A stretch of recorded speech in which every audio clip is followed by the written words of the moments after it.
One of the biggest problems that successful real estate investors face when they sell an asset is the government takes a huge percent of your profit. This is up to 20% in capital gains taxes, meaning you only get to reinvest 80%.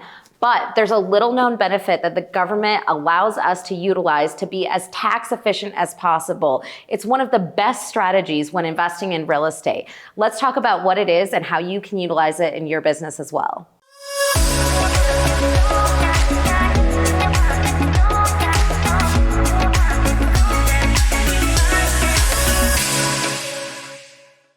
We know that the government can take up to 20% of your gains in capital gains taxes, but a little known tax efficient vehicle to be able to defer those capital gains is called the 1031 exchange.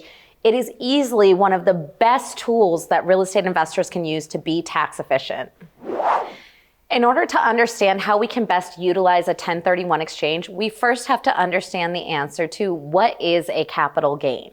A capital gain is an increase in an asset's value. In other words, it's the profit made when an appreciating asset is sold. Long-term capital gains tax is applied to assets held onto for longer than a year and are taxed at a lower rate than regular income tax. However, these taxes will still eat into your profits if not managed correctly. In other words, when you are holding an asset for longer than a year, so even if it's 366 days, you then are shifting from short-term capital gains into a long-term capital gains taxable situation.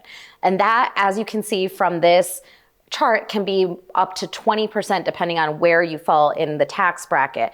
And 20% is a lot of money. So how can we utilize the 1031 exchange knowing that we want to keep 100% of the profit versus just 80% of it? Now that we understand what capital gains taxes are, what exactly is a 1031 exchange? A 1031 exchange is a tax incentive for investors to put money back into the market after they sell a property. Put simply, using a 1031 exchange allows the owner to defer capital gains tax by rolling their profits into their next property. These properties being exchanged must be considered like kind in the eyes of the IRS for capital gains taxes to be deferred. It's very important to understand that there are specific rules for how you can exchange the properties in a 1031 exchange. This is a very complex tax structure, and you want to make sure that you are following this to the T. It's highly recommended that you get someone who is a tax professional to consult with you and make sure your assets are following the exact procedures and rules so that it doesn't get challenged by the IRS. We are not tax professionals, and I do not have any licenses to give you tax advice. So this is just educational purposes only. Make sure you have somebody that can look at your specific situation and give you advice on that. Now that we know we can utilize a 1031 exchange for a like-kind exchange, what is a like-kind exchange? What qualifies? In the case of the 1031 exchange, the term like-kind is applied fairly loosely. The regulations state that all real property is like-kind to all real property. Therefore, you could exchange a single-family home for an apartment building, a storage facility, an office building, or multiple buildings for a single piece of land. That means all real estate is treated as like-kind for the purposes of the 1031 exchange. As an example, on one of our assets, we would potentially take a multifamily building. Let's say we bought it for $50 million. We would then sell it at, let's say, $70 million.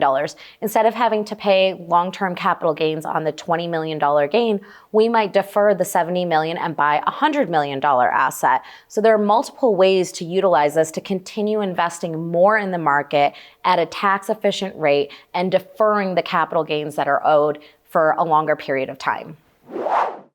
I know I've made this sound super easy, but in reality, the tax code is complicated and the 1031 exchange specifically is more complicated than it sounds, which is again why you want a tax professional who understands 1031 specifically to be helping you with your 1031 exchange. In reality, Section 1031 of the Internal Revenue Code has many moving parts that investors must understand before attempting its use. The IRS rules limit its use with vacation properties, and there are also timeframes and tax implications that necessitate the involvement of third parties and experts. This is something I can't stress enough. Anytime we're considering using a 1031 exchange, we actually bring in our tax experts and our attorneys and advisors at the beginning. Before we even buy the asset is when we bring them in to help advise on the correct structure so that it is within the IRS 1031 exchange rules. There are 8 basic steps that you and your team are going to want to follow to make sure you are following all the steps in the 1031 exchange process.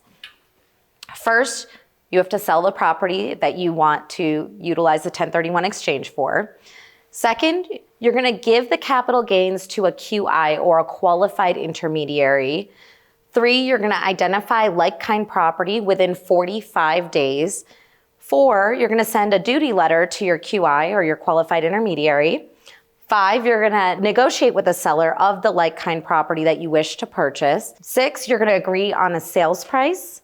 7, you're going to have your intermediary or your QI wire capital gains to the title holder. And 8, you're going to fill out Form 8824 to ensure you're following that process. Now, there's a little bit more nuance to this because you want to make sure that you're following each step correctly. For example, when you utilize a QI or a qualified intermediary, it's very, very, very important to know that you as the seller cannot take possession of the capital. If you take possession of it, it will immediately disqualify you as being able to participate in a 1031 exchange. So what will happen is you have a QI who's a third party that will take possession of the funds on sale. They will hold it and then they will send it to the new seller of the property that you're exchanging, the asset that you're exchanging for. So it's important to note that you cannot take possession of the funds. And this is why it's so important to have a professional team guiding you, because small missteps like that can prevent you from being able to actually take advantage of what is one of the most tax efficient benefits of investing in real estate. A couple of final notes on the 1031 exchange and what I like to call one of the most powerful tools in real estate investing. The 1031 exchange is a powerful tool for real estate investors to continuously acquire larger assets by deferring capital gains taxes on a property sale. This technique can be used in a compounding way, and currently there's no limit on the number of exchanges you can apply to it. What that means is you can continue deferring taxes over and over and over again by continuing to exchange like-kind asset for like-kind asset. That means you could do it 100 times.